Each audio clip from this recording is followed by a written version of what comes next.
Aujourd'hui, ça fait une semaine que l'Ironman 70.3 de Nice est terminé. Oh, bon, ça y est, les 4h du mat, le réveil est compliqué.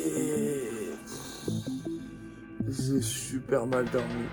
Je me suis réveillé quasiment toutes les heures. Enfin, pas au début, j'ai fait 21h minuit. Et après minuit 1h, 1h, 2h, 2h, 3h, 3h, 4h. Je suis explosé. Oh, bon allez, je me prépare, je prends ma bouffe, un petit café, je vais manger. Et c'est parti. Allez, à tout de suite. Mon téléphone n'est pas...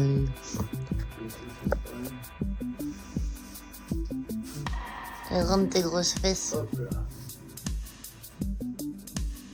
Est-ce que tu veux prendre ton pull et que je te le prenne à la dernière minute?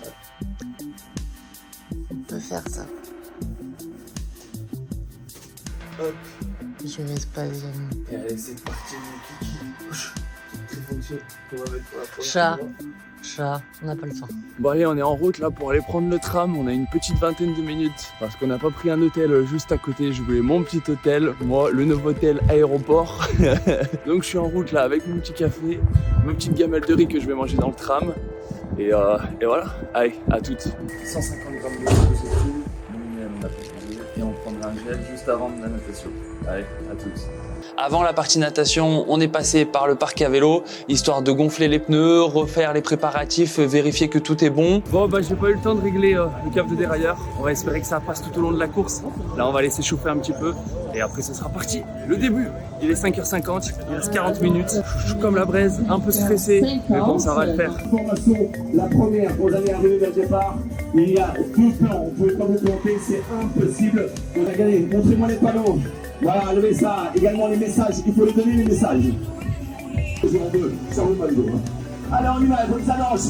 Là-bas, sur hauteur, de cette ligne de liste, je vois les panneaux. Malheureusement, je vois pas ce qui est marqué dessus. Red carpet.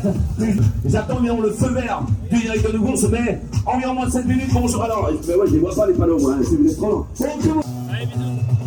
Je t'aime, Delmire. Allez, c'est là, tout le monde debout, comment on a humaniste. Et c'est parti, on va rejoindre le sas de départ. On est blindé, presque 2000 personnes sur cet Ironman 70.3. Autant vous dire que ça va jouer des coudes dans l'eau. Je me place à l'avant, dans le sas, 30 minutes, puisque c'est à peu près le temps que je vise. 3, 2, 1, c'est parti. Let's go, on part à fond. Les premiers mètres sont même un peu trop rapides puisque je fais mon premier 500 mètres en 1,29 de moyenne, sachant que mon objectif était de nager autour de 1,36, 1,37 de moyenne sur ces 1900 mètres. Je pars donc très vite et forcément, comme vous en doutez, je vais le payer après. Les 500 mètres suivants, je les nage encore assez vite, j'essaye de garder la cadence, mais je sens que mon cardio monte plus que d'habitude. Je suis à 1,34 de moyenne sur le deuxième 500 mètres, ce qui fait grosso modo les premiers 1000 mètres à 1,32 de moyenne, soit 5 secondes plus rapide au 100 mètres que ce que je prévoyais de faire. En plus, la mer est agitée, il y a beaucoup de vagues, donc autant vous dire que j'ai un peu trop carburé sur ces premiers 1000 mètres. Je décide donc de ralentir sur les 500 mètres d'après, je ralentis un petit peu trop, je le sens, je regarde pas ma montre, je ne sais pas exactement le temps que je mets, mais je sens que je ralentis trop. Je décide d'en remettre un coup. Forcément, des 1000 à 1500 mètres, je nage très lentement, 1,46 de moyenne. Je réaccélère après sur les 400 derniers mètres pour nager en 1,40 de moyenne. Ce qui me fait un temps total de 31 minutes, un peu plus lent que ce que je prévoyais. Mais de toute façon, cette natation était une natation assez lente dans sa globalité, puisque le meilleur temps est de 26 minutes et 9 secondes, alors que souvent sur cette course, le meilleur temps est plutôt autour de 23 ou 24 minutes. La mer était très agitée. J'ai dit tout le long de la vidéo qu'à 6h du mat', la mer était calme, et cette fois-ci, c'était pas vrai. En ayant terminé cette natation plutôt tranquillement, je sors de l'eau plutôt frais. La transition sera d'ailleurs très rapide. Je cours, j'enlève le bonnet, les lunettes, je commence à enlever la combinaison, j'arrive à mon sac de transition, j'enlève tout, le casque sur la tête, je mets la combinaison dans le sac et c'est parti, je pars rejoindre mon vélo. Et là, problème, lorsque j'arrive presque à mon vélo, je me rends compte d'un oubli, c'est que j'ai pas pris ma nutrition. 6 gels qui étaient restés dans le sac, presque 200 grammes de glucides, c'est énorme par rapport à ce que j'avais prévu, c'est la moitié de ma nutrition. Je peux pas me permettre de partir avec. Je fais donc demi-tour, je repars en arrière, je prends vite les gels, je retourne sur le vélo, je mets mes chaussettes et c'est parti. 6 minutes 30 de transition, malgré cet aller-retour, je suis plutôt content. En plus, j'ai un petit peu galéré à mettre les chaussettes. J'aurai donc beaucoup de travail à faire dessus. Il va falloir que je m'entraîne. Maintenant, place au vélo. J'attaque cette deuxième partie de triathlon à la 114e place. Donc c'est un temps moyen, mais honnêtement, je m'attendais à pire. En nageant 31 minutes, je devrais au moins être à la 300e place. La 114e, ça reste raisonnable. Je sais que par contre, il va falloir que j'en double sur le vélo. Beaucoup. Sur cette première partie, c'est plutôt plat, je me sens plutôt bien, je mets les watts qu'il faut, j'ai ma puissance en tête, j'ai ma course en tête, je m'occupe pas des autres, je ne fais que rouler. Il y a pas mal de dodan aussi sur ces premiers kilomètres et forcément, qu'est-ce qui se passe? Je perds 3 gels. Mais c'est pas grave, je reste concentré, je me dis qu'il y a des ravitaux, je prendrai un gel ou deux Morten dessus, va falloir faire avec, de toute façon, il n'y a pas le choix. Après une petite dizaine de kilomètres plutôt plat, on attaque la première rampe, la première bosse, et là je décide de mettre plus de watts puisque je monte à 350 watts moyen sur ces premiers pourcentages. Je commence à doubler sérieusement pas mal de personnes, donc ça c'est plutôt positif. Une fois cette première rampe passée, on est sur la partie vallonnée, et là pareil, je continue à mettre des watts pour ne surtout pas ralentir lors de la montée et bien rattaquer les phases descendantes. Et lorsque j'arrive au pied du col de Vence, je suis à la 46e place. En 25 km, j'ai doublé 68 personnes. Mais maintenant, place au col de Vence. Et là, je sens que ça va être compliqué. J'ai les jambes un petit peu fatiguées. Je me dis, je vais quand même essayer de passer les watts que je visais. Donc je commence autour de 330-335 watts. Je tiens cette puissance jusqu'à la moitié du col puisque je fais la première partie à 330 watts moyen, un tout petit peu en dessous de mon objectif, mais ça restait raisonnable. Par contre, sur la deuxième partie, ça devient beaucoup plus compliqué. Je lâche pas mal de watts. Je suis à 310 watts moyen, ce qui fait baisser ma moyenne à 320 sur la totalité du col. Largement en dessous de mes objectifs. Par contre, d'un point de vue temps, ça reste correct puisque avec tout le poids que j'ai perdu, je suis gagnant sur ce côté-là. Je continue de doubler pas mal de personnes, je pousse les watts, je lâche pas, je m'accroche, j'ai faim et à chaque fois que je double quelqu'un, j'ai quelqu'un en ligne de mire et je me dis faut pas lâcher, faut continuer d'accélérer, faut en doubler encore un. Et encore un. Et lorsque j'arrive au sommet du col de Vence, j'ai gagné encore 19 places puisque je suis maintenant 27e. Pour rappel, je sors de la natation à la 114e place. Au sommet du col de Vence, je suis déjà 27e. J'ai repris presque 100 places. Juste avant de redescendre, on a un petit ravito. J'en profite pour prendre un gel mortel. Je sais même pas ce que je prends. J'arrive pas à l'ouvrir. C'est compliqué. J'en ai jamais pris. J'espère que niveau digestion, ça va aller, que je vais pas avoir de problème. C'est l'inconnu. Mais tant pis, j'ai pas assez de glucides. Il faut que j'en apporte autant que je peux. Donc le seul moyen, c'est de prendre un gel mortel. Je l'ouvre tant bien que mal. Je perds beaucoup de temps parce que du coup, je relance pas. Je le prends vite.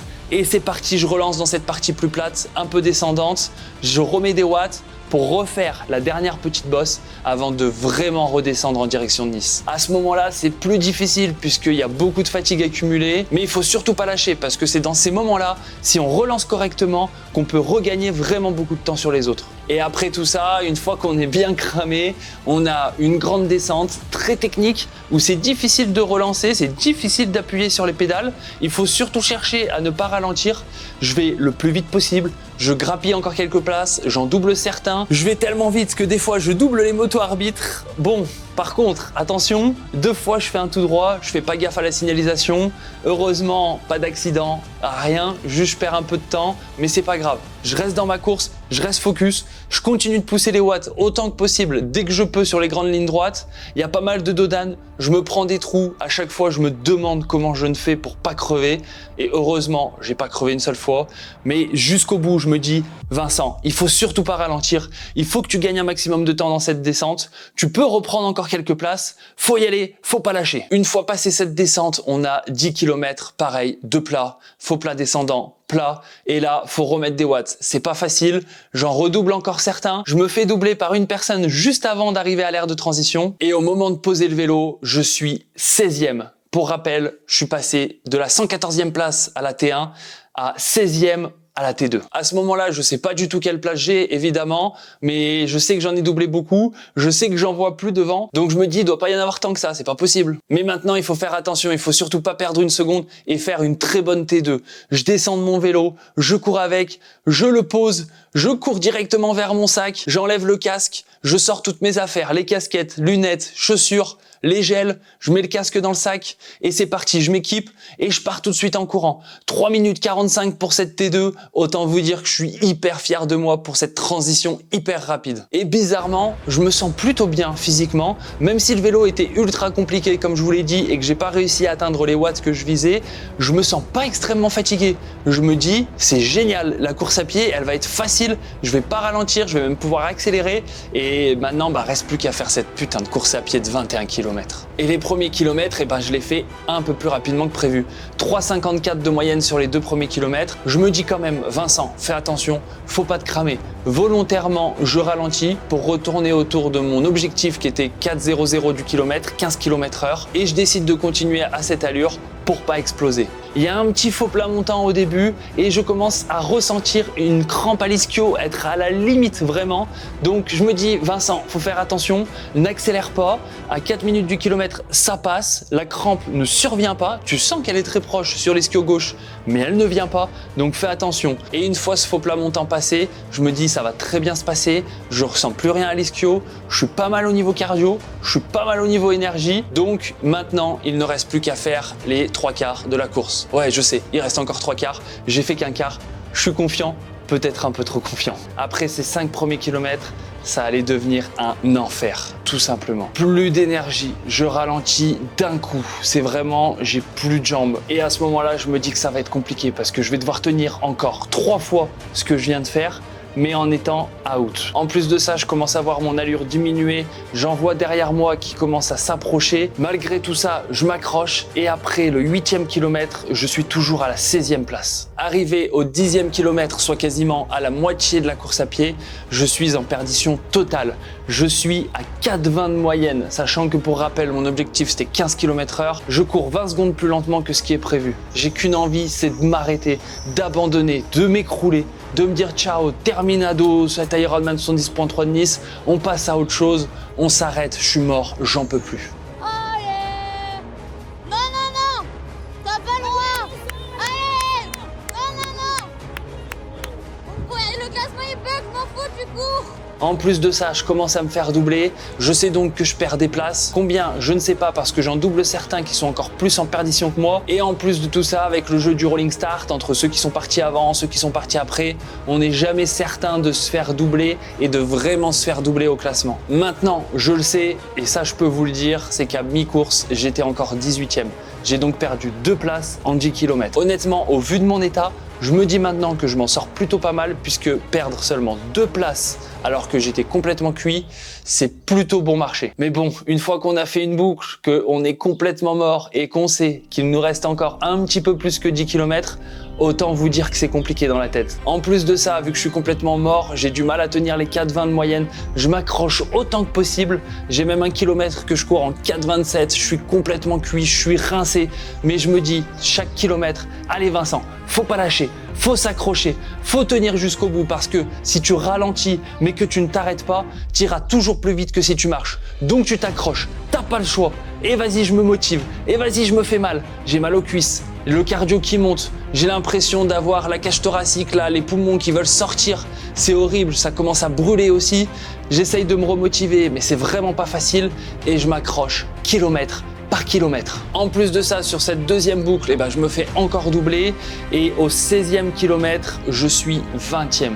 Les 2 derniers kilomètres sont hyper durs mentalement puisque j'essaye au 18e de réaccélérer un petit peu, mais c'est juste pas possible dans le sens où je sais que si je réaccélère maintenant, je peux accélérer 500 mètres, mais après je vais être cuit, je vais être à l'arrêt complet et le dernier kilomètre, je vais complètement exploser. Je sais pas en combien je l'aurais couru si j'avais fait ça, mais je l'aurais sûrement couru en 5 minutes ou 5 minutes 30 du kilomètre. Ça aurait été tout simplement horrible. Je décide donc de m'accrocher au maximum, de rester à 4,15, 4,20 du kilomètre pour accélérer vraiment sur la fin. En plus, à ce moment-là, dans le dernier kilomètre, il y en a un, Paul il me semble, qui me double tout juste, qui passe devant moi, qui est un petit peu plus rapide, pas beaucoup plus rapide, mais un petit peu, et j'en vois un derrière au loin. Donc là, on est sur le dernier kilomètre. Je sais que c'est la fin, j'essaye d'accrocher Paul qui vient tout juste de me doubler, mais honnêtement, j'y arrive pas. Je sais que si je l'accroche maintenant, je vais péter. Donc je laisse partir un petit peu et je me dis, Vincent, c'est pas grave. tu t'accroches, tu essayes de le laisser le plus proche possible et sur les derniers 500 mètres, tu donnes tout. All-in, tu arraches tout ce que tu peux, l'énergie qui te reste, que tu n'as plus du tout en fait, mais que tu vas puiser, tu ne sais pas où, tu l'utiliseras pour sprinter sur les 500 derniers mètres. Un sprint, tu parles, ouais, quel sprint. Je vois le deuxième coureur derrière en train de se rapprocher. Il est pas loin, hein, il est à 100 mètres maximum et il va beaucoup plus vite que moi. Et petit à petit, on s'approche de la finish line. C'est les 500 derniers mètres. Je décide d'accélérer, de donner tout ce que je peux. Je rattrape un petit peu Paul. On est sur la dernière ligne droite. On rentre sur le tapis. Je vois celui derrière moi encore plus proche et je me dis Vincent, allez, faut que j'accélère encore un coup. Faut surtout pas que je me fasse doubler. On est sur la fin. J'ai pas le droit de me faire doubler. C'est interdit. Et donc je sprint. Je donne tout ce que je peux. J'essaye de rattraper Paul jusqu'à la ligne d'arrivée. Évidemment, j'y arriverai pas. Mais au moins, je me suis pas fait rattraper par celui de derrière. Je m'arrache au maximum. J'ai l'impression d'être à fond. En fait, je suis pas plus rapide que 3,45 de moyenne sur ces 500 derniers mètres. Donc autant vous dire que je suis très loin de l'allure sprint que normalement je pourrais fournir si j'étais complètement frais. Mais là, c'était tout simplement tout ce que je pouvais donner. Je pouvais pas aller plus vite. Jusqu'à la ligne d'arrivée, je donne tout. Je prends même pas le temps de regarder à droite, à gauche. Il y a Victoria qui m'encourage, mais ça, je le vois même pas, je l'entends même pas.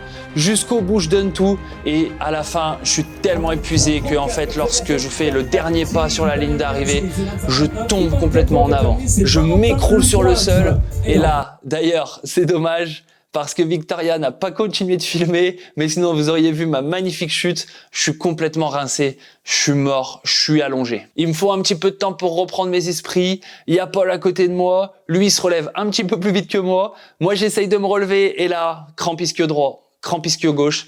Impossible de se relever, impossible. Il essaye de m'étirer un petit peu, les secouristes arrivent après pour m'étirer encore et heureusement qu'ils étaient là parce que ça m'a fait vraiment du bien. Ils m'étirent une trentaine de secondes et après j'essaye de me relever. Jambe droite, toujours impossible. Jambe droite, elle est restée crampée. Jambe gauche, j'ai pu m'en servir, mais jambe droite, c'était impossible. Et après tout ça, évidemment, il fallait récupérer. Bon bah évidemment, où est-ce qu'on termine? À McDonald's. Vous l'avez tous deviné, vous le savez tous. En tout cas, j'étais super content de tous vous croiser. Vous êtes bien arrachés sur la course à pied et ça, c'est vraiment top. Franchement, vous étiez tous à fond et ça, c'est le principal. Maintenant, place à la récup. Moi, je suis mort. Même si tout le monde m'a dit tout le long que je ne mangeais que Burger King, enfin McDo, fast food, je suis connu pour ça maintenant. Ben, je suis obligé de respecter la règle et de terminer au McDo. Encore bravo à vous tous pour avoir terminé votre course, d'avoir tout donné. Il y en a qui ont battu leur temps, et ça, ils peuvent être vraiment fiers. Les autres qui ne les ont pas battus, ils sont quand même accrochés et ils sont quand même arrachés jusqu'au bout pour tout donner. Et donc, vous pouvez être fiers aussi. Et j'espère qu'on se recroisera très vite. Et maintenant que tout ça est terminé, quelle conclusion on va en tirer? Tout simplement que je suis très content de mon résultat puisque 20e sur une course comme l'Ironman 70.3 de Nice, c'est un exploit auquel je n'aurais jamais pensé. Maintenant, est-ce que je suis pleinement satisfait? Vous vous en doutez? Non. J'ai une envie de revanche qui est énorme. J'ai envie d'avoir une meilleure place encore, top 10, top 5, top 3 peut-être. Mais avant tout ça, évidemment, il va falloir se relancer à fond dans une grosse prépa. J'ai repris les entraînements, je me suis laissé le lundi off et dès le mardi, j'ai repris tranquillement, progressivement. Une très grosse prépa m'attend cet été avec beaucoup de volume, beaucoup d'endurance, beaucoup de durabilité. Ça va faire mal, mais ça va faire progresser à fond. Peut-être que je ferai un autre triathlon longue distance cette année. C'était pas prévu, mais j'ai envie de tester certaines choses, aussi bien sur l'affûtage, sur l'alimentation, sur l'effort. Donc peut-être que, qui sait, courant de cette année, il y aura une autre course que je vous filmerai aussi, encore plus précisément que ce que j'ai fait sur cet Ironman, parce que c'est comme tout, je suis pas encore un pro vidéaste, donc j'ai encore beaucoup de défauts sur ce côté-là. Je m'améliore autant que possible. Je sais qu'il manque pas mal de passages, pas mal de vidéos, et sur cette prochaine course, je vous le promets, il y aura plus d'infos, plus d'entraînement, plus de nutrition, plus de contenu autour de la course aussi, parce que là, il en manque quand même pas mal et je tiens encore à m'excuser. En attendant cette potentielle prochaine course, j'espère que vous êtes prêts à me suivre dans cette nouvelle préparation. Je vous filmerai tout. On se retrouve très vite pour une nouvelle vidéo.